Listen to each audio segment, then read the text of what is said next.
होय, हे खरं आहे की मी राज्याचे मुख्यमंत्री देवेंद्रजी फडणवीस यांना एक जाहीर खुलं पत्र लिहिलं आहे आणि त्यांना विनंती केली आहे की आमचं अहिल्यानगर शहर जे आहे ते तुम्ही इथल्या आकापासून वाचवा। या शहरामध्ये अनेकांचा संतोष देशमुख आकानं केला, पण आकाचा बाल बाका झाला नाही हे तमाम अहिल्यानगरकर वासियांना माहिती आहे। एवढंच नाही तर आता गैरमार्गानं त्या ठिकाणी तिसऱ्यांदा सत्ता हस्तगत करून त्या ठिकाणी दिवसाकाठी फक्त 1209 रुपयांना हे शहर महानगरपालिकेच्या माध्यमातून विकत घेण्याचं पाप या आकानं केलेलं आहे। आपल्या सगळ्यांना कल्पना आहे की नगर शहरामध्ये ताबेमारीचा विषय गेल्या अनेक वर्षांपासून चर्चेमध्ये असतो। तुम्ही पहा की आता अलीकडे या शहरातला जो आका आहे, आता या आकानं स्वतःच टाहो फोडायला सुरुवात केली आहे की ताबेमारी त्या ठिकाणी दूर करा, ती संपवा।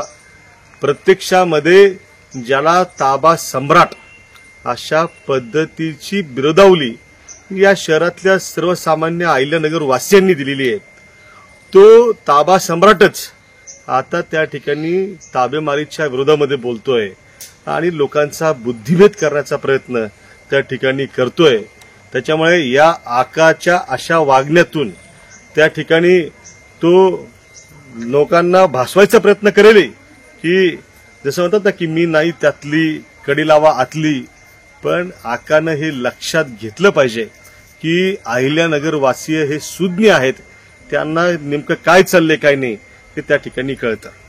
आपण लक्षात घ्या की अहिल्यानगर वासीय जे आहेत ते ह्या आकाचं अकराळ विक्राळ रूप जे ते आता आ वासून उभं राखलंय समोर आणि त्याच्यामुळे अस्वस्थ झालेले आहेत। या आकाच्या मुसक्या आवळण्याचं काम जे आहे ते खरं तर राज्याच्या मुख्यमंत्री महोदयांनी केलं पाहिजे।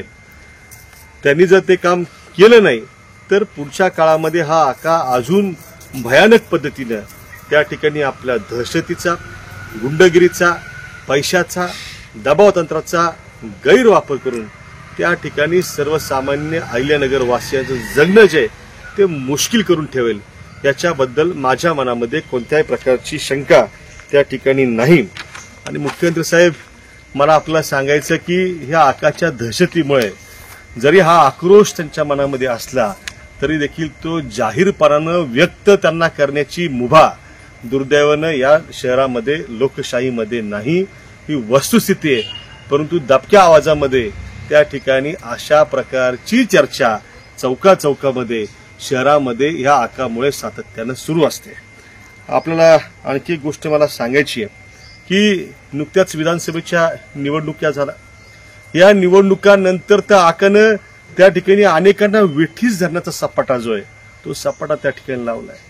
मग कुणावरती त्या ठिकाणी प्रशासनाचा गैरवापर करून त्याला पोलीस स्टेशनच्या माध्यमातून आकळण्याचा प्रयत्न कर, कुणाला महापालिकेसारख्या स्थानिक स्वराज्य संस्थेच्या माध्यमातून त्या ठिकाणी वेठीस धरण्याचा काम कर, हे असं सगळ्या पद्धतीनं त्या ठिकाणी ह्या आकाचं काम चालू आहे।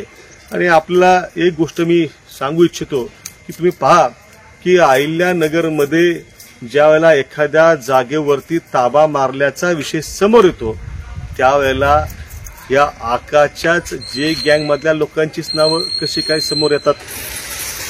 ज्यावेळेला एखादा पीडित पोलीस स्टेशनला जातो त्यावेळी तो पीडित पोलीस स्टेशनला पोहोचण्यापूर्वीच आकाचा फोन तिथं कसा काय गेलेला असतो। एवढंच नाही तर ज्या आकाची जे गँग जिल्हा पोलीस अधीक्षक कार्यालयावरती हल्ला करू शकते त्या आकाच्या दबावाखाली असणाऱ्या पोलीस यंत्रणेकडनं न्याय कसा मिळेल अशा प्रकारची हतबलता सर्वसामान्य अहिल्यानगरवासियांच्या मनामध्ये का येऊ नये। मला पोलीस यंत्रणेला अजिबात दोष त्या ठिकाणी द्यायचा नाही, परंतु जर आकाच्या जे गँगच्या माध्यमातून जर पोलिसांवरती दबाव आणून त्या ठिकाणी पोलिसांचं खच्चीकरण केलं जात असेल, त्यासाठी राज्यातल्या सत्तेचा आणि लोकांनी निवडून दिलेल्या पदाचा गैरवापर केला जात असेल तर त्या ठिकाणी आमच्या पोलीस बांधवांची काय चूक आहे? बिचारे त्या ठिकाणी येतात, नोकरी करतात, 3 वर्षांतर अधिकाऱ्यांच्या बदल्या होतात आणि त्यांना सुद्धा या दबावाला त्या ठिकाणी नाइलाजाचं बळी पडावं लागतं. त्याच्यामुळे पोलिसांना मी दोष देणार नाही, पण आकाची ही मोड ऑफ ऑपरेशन जी आहे, कार्यपद्धती आहे, ती अत्यंत घातक अशा स्वरूपाची त्या ठिकाणी सातत्याने राहिलेली आहे. आणि आता हाच आका ताबेमारीच्या विरोधामध्ये त्या ठिकाणी पोलिसांना निवेदन देऊन त्या ठिकाणी समाजाचं दिशाभूल करून बुद्धिभेद करण्याचा प्रयत्न करतोय. अहिल्यानगरवासीय सुज्ञ आहेत, हे त्या आकानं लक्षात घेतलं पाहिजे. मागील काही वर्षांमध्ये केडगाव, सावेडी, बालिकाश्रम रोड या ठिकाणी हृदयद्रावक अशा स्वरूपाची हत्याकांड घडली. काही रात्रीच्या अंधारात घडली, तर काही दिवसा ढवळ्या घडली, लख्ख सूर्यप्रकाशात घडली. जेव्हा जेव्हा अशा प्रकारची हत्याकांड घडली, त्या वेळेला आकाच्याच पंटर लोकांची नावं का बरं समोर येतात, हा त्या ठिकाणचा प्रश्न आहे. त्याचबरोबर या शहरामध्ये आकानं अनेकांचा संतोष देशमुख करून सुद्धा त्याचा बालबाका का नाही होत? आयुर्वेदाचार्य म्हणून ज्यांचा नावलौकिक भारतभर होता, अशा आयुर्वेदाचार्यांच्या नावाच्या असणाऱ्या संस्थेची संस्था की ज्याची भूमी जी आहे ती भारतीय संविधानाचे शिल्पकार विश्वरत्न महामानव डॉक्टर बाबासाहेब आंबेडकरांच्या पदस्पर्शानं पवित्र आणि पावन झालेली आहे, त्याचा ताबा आका आणि त्याचा काका जो आहे तो कसं काय त्या ठिकाणी घेतात, हा सवाल जो आहे तो आजही नगरकरांच्या समोर आहे. हे त्यानं विसरू नये.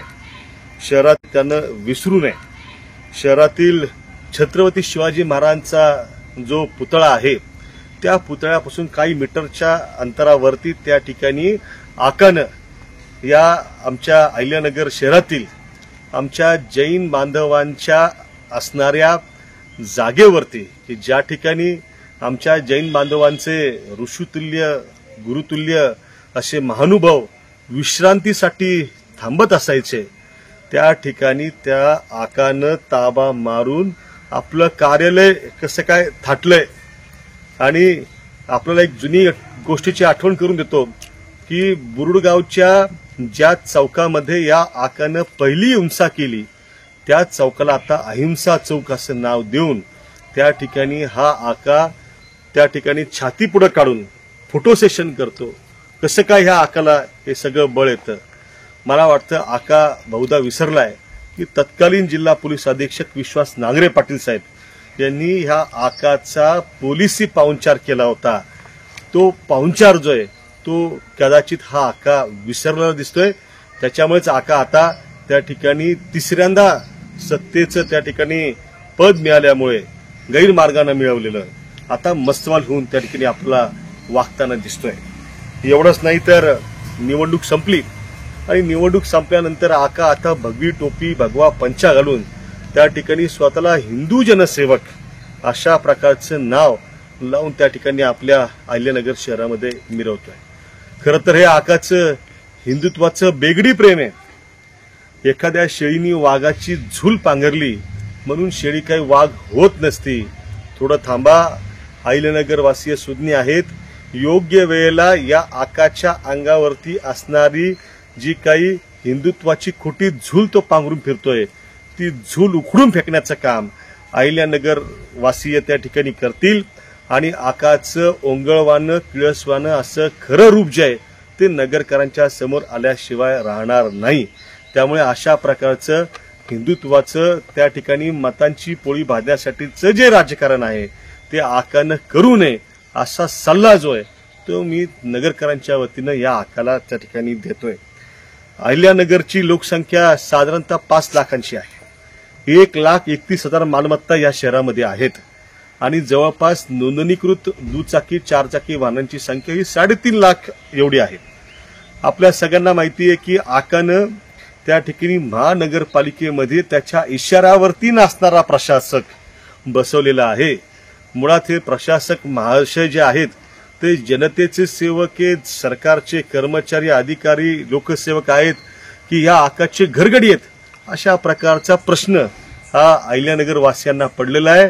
म्हणूनच या आकानं त्या प्रशासकांच्या माध्यमातून दिवसाकाठी केवळ 1209 रुपये, मी पुन्हा रिपीट करतो, दिवसाकाठी केवळ 1209 रुपयांना त्या ठिकाणी नगर शहरातील जवळपास 35 महानगरपालिकेच्या मालकीचे रस्ते आणि त्याच्या लगत असणारे जे काही मनपाचे मोकळे भूखंड आहेत हे पे अँड पार्किंगच्या नावाखाली विकून टाकले.